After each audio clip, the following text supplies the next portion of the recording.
Saya Halim dari Depok, umur 27 tahun. Halim? Iya, Halim. Dari Depok. Biji.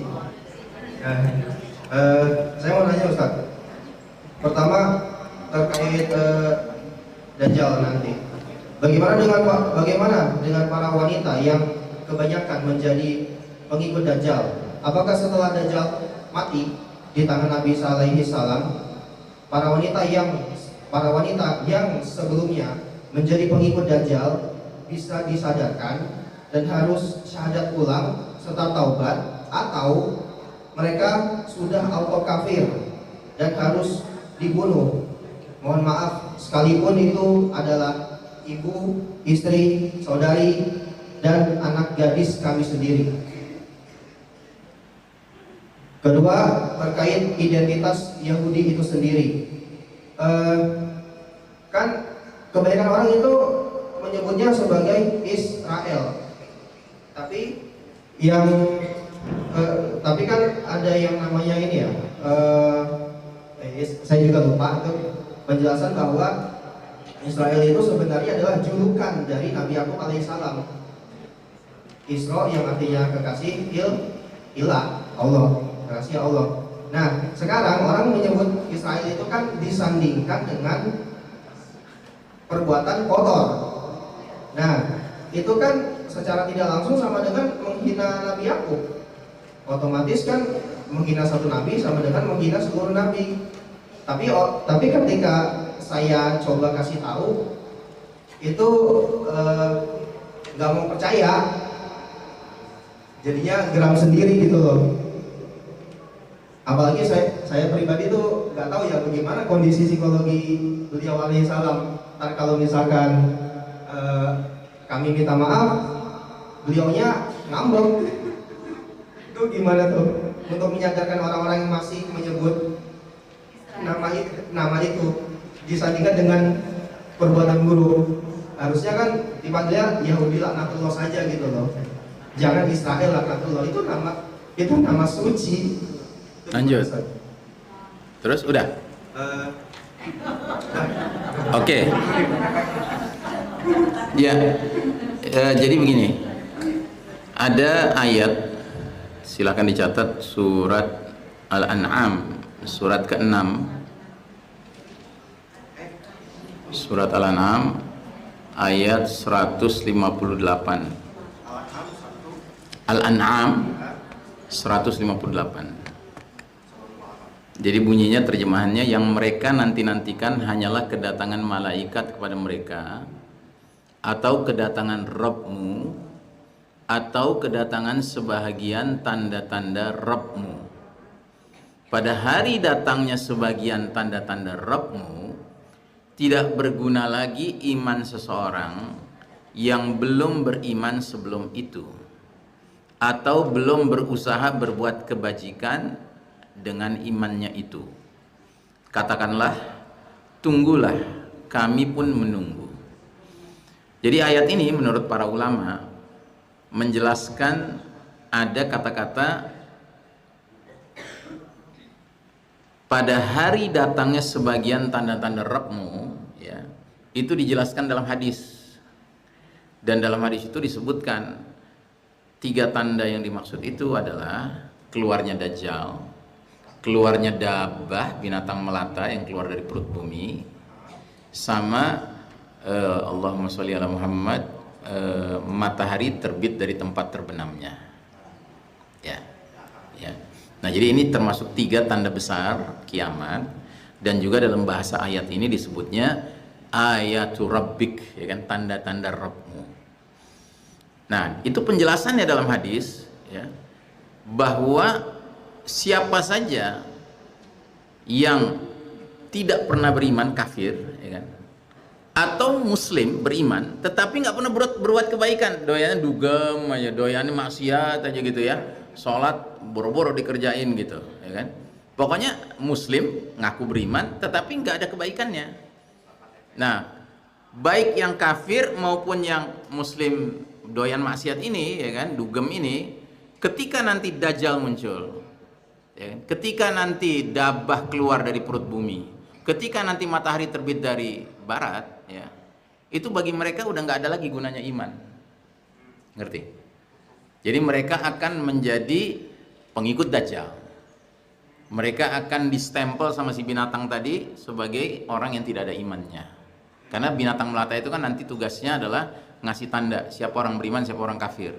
Gitu. Yang beriman dibuat wajahnya jadi cemerlang, bersinar, sedangkan yang kafir dibuat wajahnya redup, ya, kusam, begitu.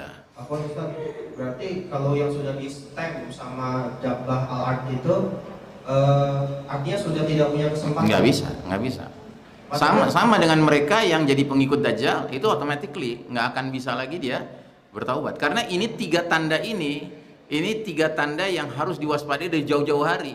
Makanya kita selalu mengingatkan tentang bahayanya Dajjal, supaya jangan sampai, ya contoh tadi ini kita kembali ke hadis tadi nih.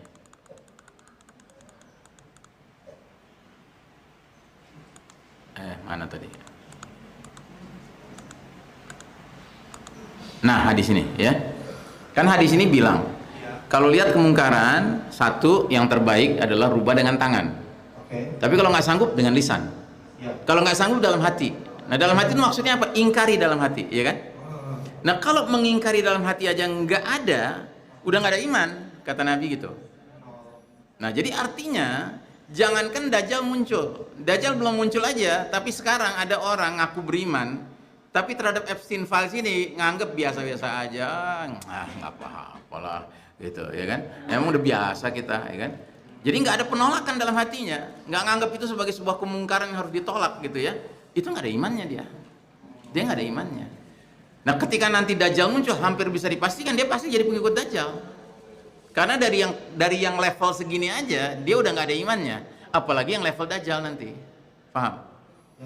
Gitu. Nah, jadi dengan kata lain, siapa saja yang ketika Dajjal nanti muncul dalam keadaan sedang kafir, ya udah dia bakal kafir terus. Siapa saja yang ketika Dajjal muncul dia dalam keadaan ngaku beriman tapi nggak pernah berbuat kebaikan, doyannya dugem, doyannya maksiat, sholat ditinggalin, gitu kan, dia bakal jadi pengikut Dajjal. Dan berarti beri stempel, udah habis. Berarti sudah DL derita lo. Apa? Ya. Kalau sudah di stempel lama Jablah itu udah jadi DL derita lo gitu ya. Derita? Derita lo. Oh, derita. Iya. Ya, itu bahasa Gen Z ya. Iya. Iya. Iya. Makanya dari sekarang yang namanya segala bentuk kiat-kiat, upaya-upaya untuk menyelamatkan iman itu harus kita lakukan. Jangan kita anggap karena sekarang Dajjal toh belum muncul gitu kan, udahlah santai aja lah gitu, tenang bro gitu, Dajjal belum muncul. Nggak bisa begitu. Karena apa? Karena sebelum Dajjal muncul ada Dujjal, Dajjal kecil yang bermunculan sebagai batu lompat, batu ujian, ya, sifatnya pra-Dajjal. Nah, kalau ngadepin pra-Dajjal aja udah drop, ya kan, apalagi ngadepin Dajjal. Ya, 30 dajjalun kadzabun. Begitu. Ya. Nah, terus yang poin kedua. Jadi begini saudaraku, betul julukan lain dari Nabi Yakub alaihissalam itu adalah Israel. Ya. Nah, tetapi yang sekarang kita sebut Israel itu mengacu kepada negara haram Israel. Ya kan, yang diisi oleh orang-orang Yahudi Zionis, begitu. Jadi siapapun kalau menyebut Israel laknatullah alaih, dia mengacukan itu kepada negara haram Israel, no problem. Yang penting dia tidak sedang menyebutkan itu dalam konteks Nabi Yakub. Begitu. Anda khawatirnya Nabi Yakub sendiri tadi nganggapnya gimana? Apakah beliau paham gitu? Ya kan Nabi punya ilmu kan pastinya dari Allah, nggak mungkin bodoh, nggak mungkin. Iya, karena dia punya ilmu, dia bisa ngebedain nantinya. Oh, lo ngomong dalam konteks si Israel yang ono, yang haram itu. Emang gue juga ngakuin tuh anak-anak gue, itu keturunan gue yang nyimpang itu, yang ngawur. Ya jangan takut, kenapa mesti takut? Gitu. Ya kan? Khawatir aja. Ya. Yang harus dikhawatirkan kalau kita nggak bisa ngebedain antara kita sedang melaknat Israel sebagai negara haram dengan kita sedang menyebut Bani Israel sebagai anak-anaknya Nabi Yakub alaihissalam, ya kan? Jangankan Nabi Yakub, Nabi Ibrahim alaihissalam saja, ya kan? Itu ketika berdoa minta kepada Allah agar anak keturunannya menjadi orang-orang soleh, Allah bilang apa? doamu itu kukabulkan, tapi tidak berlaku bagi anak-anakmu yang maksiat, yang durhaka. Ya kan? Itu anak-anaknya Ibrahim, anak keturunan Ibrahim. Gitu. Makanya nggak ada orang siapapun boleh bangga merasa dirinya anak Nabi, turunan Nabi, terus serta-merta dia pasti oke. Belum tentu oke. Kita semua juga turunan Nabi, Nabi Adam. Nah iya kan? Gitu. 3 lagi. Jadi begitu akhi, antum rasa takutnya tuh kategorinya OT, itu overthinking, gitu, ya kan? Nanti DL, gitu, ya kan?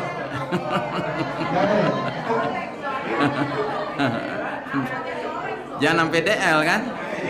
Makanya sebelum DL jangan OT, gitu. Oke Halim? Ya. Oke.